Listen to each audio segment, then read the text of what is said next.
Truth is a weapon, not a virtue. The world has deceived you into believing that honesty is sacred, that transparency is noble, that the purest soul is the one that never hides. But the moment you begin to observe how power truly operates, you see that truth is not a light, it is a blade. It cuts through illusions, through reputations, through the fragile lies that keep men content. And those who carry it openly are struck down first, because truth is not meant to be spoken, it is meant to be used. The masses crave comfort, not clarity. They do not want to see the world as it is. They want to see the world as they wish it to be. To tell them the truth is to strip them naked of their delusions, and no man forgives the one who exposes his illusions. The wise understand that truth must be handled like fire, controlled, concealed, and released only when it serves a purpose. When wielded recklessly, it burns its master first. Those who speak with unguarded honesty soon discover that purity invites persecution.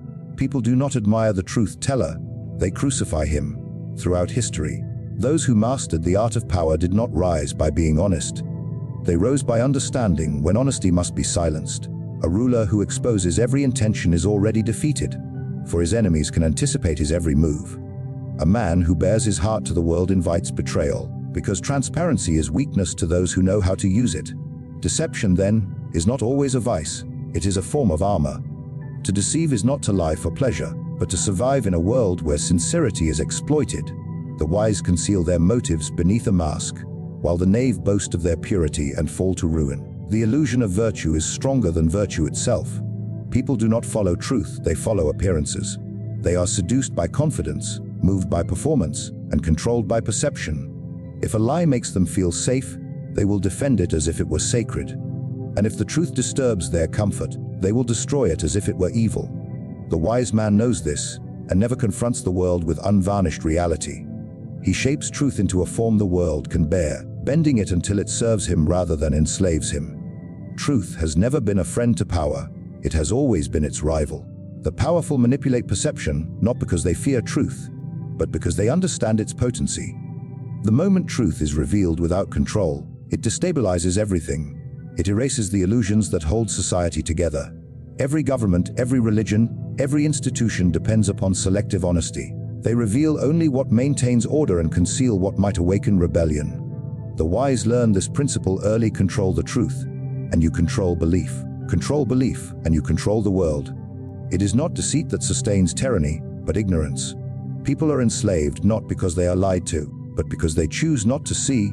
Truth is accessible to all, but unbearable to most. To know the truth is to lose innocence. To speak it is to risk everything. To use it wisely is to gain dominion. The true master of reality does not worship truth as a virtue. He recognizes it as a force, cold and impartial, to be directed with precision and restraint. The system needs you blind. From the moment you open your eyes to the world, you are surrounded by rules, symbols, and beliefs carefully designed to shape how you think, how you act, and how you define what is right or wrong. The structure that governs society is not built to liberate you. It is built to contain you. It rewards obedience and punishes awareness. It tells you that submission is morality, that compliance is virtue, that questioning authority is rebellion. The chains are invisible because they are forged in your mind. You are not forced to obey. You are conditioned to believe that obedience is good. The great illusion of civilization is that it serves the people, when in truth, the people serve it. Every system, from the family to the state, depends on your faith in its necessity. You are told that laws protect you, that leaders guide you, that education enlightens you. But the deeper purpose of each is to mold you into predictability, to dull your instinct to question, to keep you useful to the structure that benefits from your ignorance. You are taught to see obedience as peace and independence as danger. This is how the system maintains control, through belief, not force. The mind of the common man is easier to govern than his body. When the mind is owned, the body follows willingly. This is why the system does not fear violence, it fears understanding. Violence can be crushed, awareness cannot. So it feeds you distractions, comforts, moralities, and ambitions that keep you occupied. It tells you what success looks like, what failure means, what to fear, what to desire. It offers you a map of meaning, carefully drawn to prevent you from ever discovering the truth that lies beyond its borders. You become a prisoner who loves his cell, convinced it is a temple. Society thrives not on truth but on narratives. The myths of equality, freedom, and fairness are the stories that maintain order. They do not exist to be real, they exist to keep you calm. The belief that everyone has an equal chance is enough to silence revolt. The illusion of choice is enough to satisfy the illusion of freedom. The system does not need to take away your liberty. It only needs to convince you that you already possess it. Once you accept the stories it tells, you guard your own cage, mistaking its bars for protection. Every institution, whether political, religious, or cultural, operates on one shared principle: to control perception. The rulers do not have to suppress the truth. They only have to drown it beneath noise. They fill your world with opinions, arguments, entertainment, and distractions so that even if you glimpse reality for a moment, it fades beneath the weight of confusion. You learn to distrust your own mind, to look outward for validation, to let others define what is real. The system thrives when you believe you are free, while every thought you have was planted there by someone who profits from your blindness. You are kept loyal through fear and hope. Fear of punishment, fear of rejection, fear of chaos. These are the tools that keep you compliant. Hope of reward, hope of belonging, hope of success. These are the illusions that keep you moving forward. Together, they create a perfect balance of control. The moment you stop fearing what they threaten and stop hoping for what they promise, the illusion shatters. But the system cannot allow that. It needs you to believe, to trust, to keep walking the path it has drawn. It will praise your obedience as morality and condemn your awakening as madness, because once you see clearly, you are no longer useful to it. Power is never shared, only appeased. The idea that power can be divided equally among all people is a story told to keep the weak content. In truth, every structure in existence is built around one principle: control must reside somewhere, and someone must hold it. The illusion of equality is the most effective method of control ever invented. It calms rebellion, disguises hierarchy, and convinces the powerless that they are participants in a system that, in reality, only tolerates them as long as they remain obedient. No man in history has willingly surrendered power. He merely adjusts its appearance to prevent others from noticing how tightly he still holds it. Those who sit at the top understand that power is not something granted. It is seized, maintained, and defended with precision. The powerless imagine that it can be negotiated, that justice or morality will persuade the powerful to share it. But power has no conscience. It listens only to force, to fear, or to necessity. When leaders make concessions, they are not yielding out of generosity. They are making calculated sacrifices to preserve what truly matters: their position. Even the act of giving becomes a strategy, for by offering the illusion of fairness, they strengthen the very structure that keeps them above. In every human relationship, between rulers and subjects, masters and servants, employers and workers, even lovers, there is a silent contest of influence. One commands, the other obeys, even when the exchange is hidden behind politeness or affection. Power disguises itself in diplomacy, in kindness, in reason, but its essence never changes. To command is to shape another's will to your own. To resist is to risk destruction. The wise recognize this pattern not as corruption but as nature.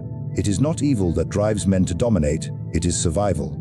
In a world built on competition, the one who refuses to fight becomes nourishment for those who do. Society glorifies humility because it is convenient to the powerful. The more people are taught to be humble, the less they compete for control. They are told that ambition is arrogance, that submission is virtue, that patience will be rewarded. But patience rarely brings power, it brings decay. The one who waits for permission to rise never does. Power must be taken before it is offered, because every offer is a trap.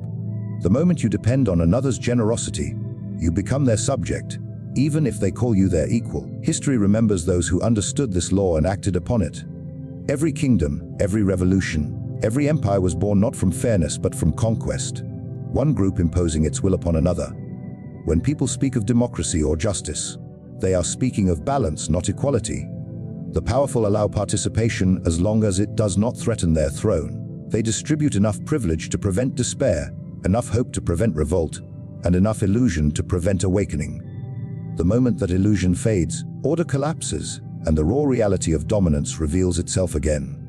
Power sustains itself through cycles of control and appeasement. When the oppressed rise, the rulers pretend to yield. When the fury calms, they reclaim their grip in new forms. The faces change, the titles shift, but the nature of authority remains constant. It evolves to survive, just as a serpent sheds its skin to appear renewed. Power does not disappear, transforms. It hides behind laws, behind leaders, behind ideals, each one crafted to make submission feel voluntary. To understand, this is to see through the theater of politics, religion, and morality, to see that beneath every promise of equality lies the same ancient truth. There are those who rule and those who are ruled.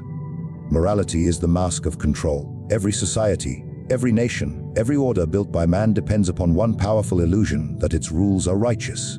Morality is presented as an eternal truth, a divine command, a natural law, but in reality, it is a creation of those who wish to govern. It is not born from virtue, but from necessity. The strong invent moral codes not to protect the weak, but to pacify them. They label obedience as goodness and defiance as sin, ensuring that the very people they rule will police themselves without force.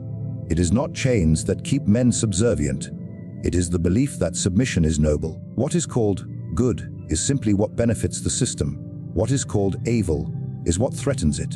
The definitions of right and wrong change with the desires of those who rule.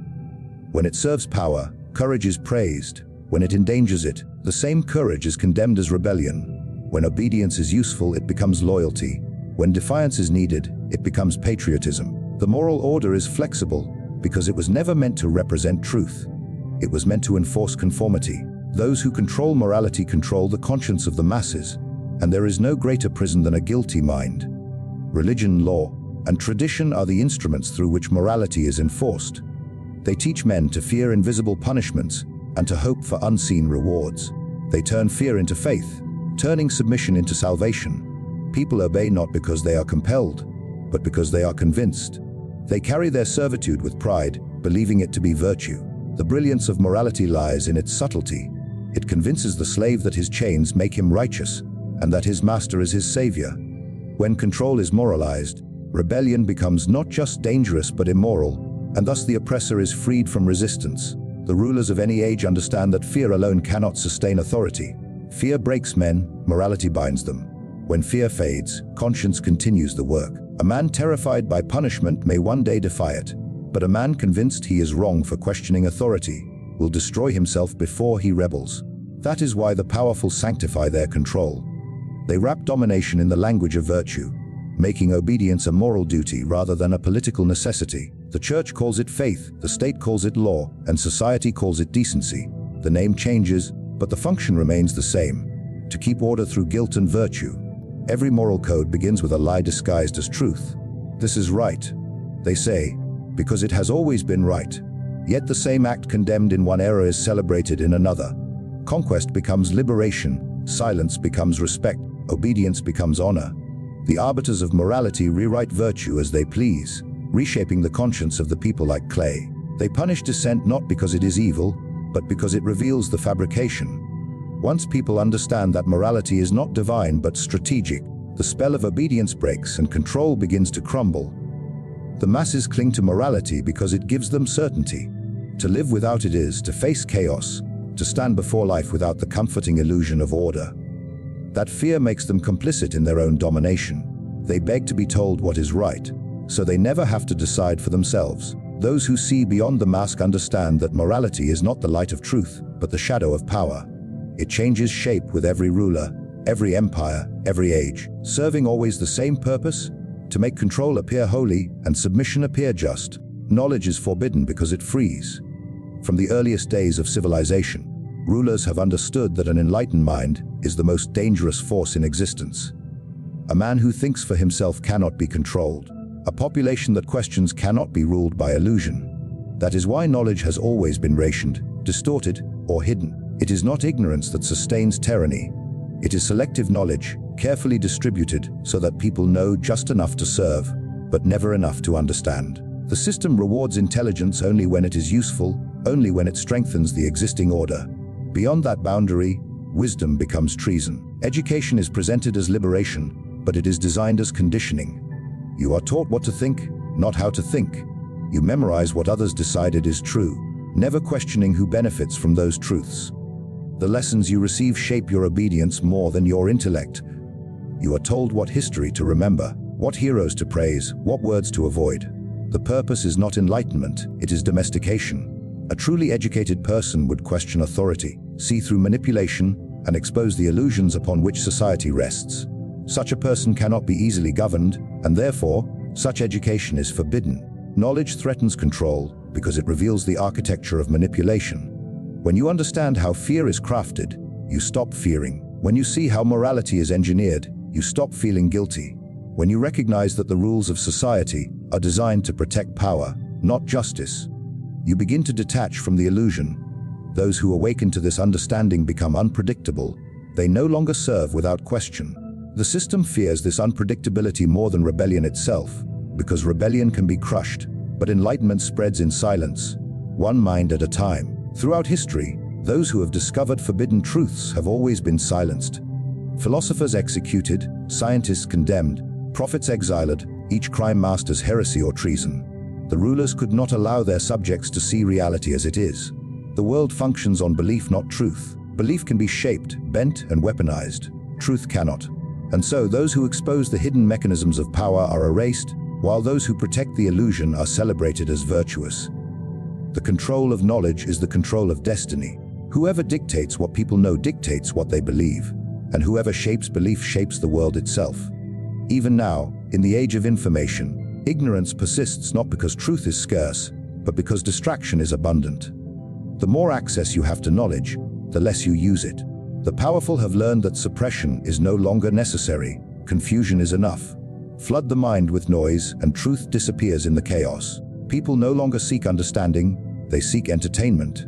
They do not question lies, they debate them. The prison remains, but the walls are invisible, built from comfort and distraction, rather than chains and walls. The forbidden nature of knowledge lies not in its inaccessibility, but in the courage it demands. To know is to see what others refuse to see. It is to recognize that morality, justice, and order are performances, beautiful lies designed to keep you compliant. When you learn how control truly operates, you can no longer participate in it blindly. Knowledge strips you of illusion, and with it, of belonging. The truth does not comfort, it isolates. But the moment you embrace that isolation, you become free in the truest sense. The powerful have always feared that moment, because once a mind breaks its conditioning, it can never again be enslaved. Power does not thrive on cruelty alone. It thrives on ignorance, belief, and illusion. The world you live in is not governed by truth or justice, but by perception and control. From the moment you are born, you are taught to see obedience as virtue, ignorance as innocence, and submission as peace. You are led to believe that morality is divine, that equality is real, that freedom is your birthright. Yet behind every law, every sermon, every speech lies a single intention: to shape your mind before you ever learn to use it. The truth that few dare to face is that the game of power never ends, it only changes its players. The same forces that ruled empires now rule corporations, ideologies, and nations. They wear new faces, speak new languages, and promise liberation while tightening the grip of control. But those who understand the laws beneath the illusion see that nothing has changed. The masses still trade truth for comfort, freedom for safety, individuality for acceptance. They worship the image of light while kneeling in shadows. The wise do not seek to destroy the system. They learn to see through it. They understand that morality is a mask, that equality is a performance, that truth is a weapon to be used, not worshipped. They do not expect the world to be fair. They learn to move within its unfairness with precision and awareness. They recognize that knowledge is not given. It is taken, often at the cost of peace. In the end, the greatest rebellion is not to fight the powerful, but to see the world as it truly is. To strip away illusion, to question everything sacred, to refuse the comfort of ignorance. Once the veil is lifted, you understand that power cannot be escaped. It can only be mastered. And mastery begins the moment you stop believing the stories you were never supposed to question.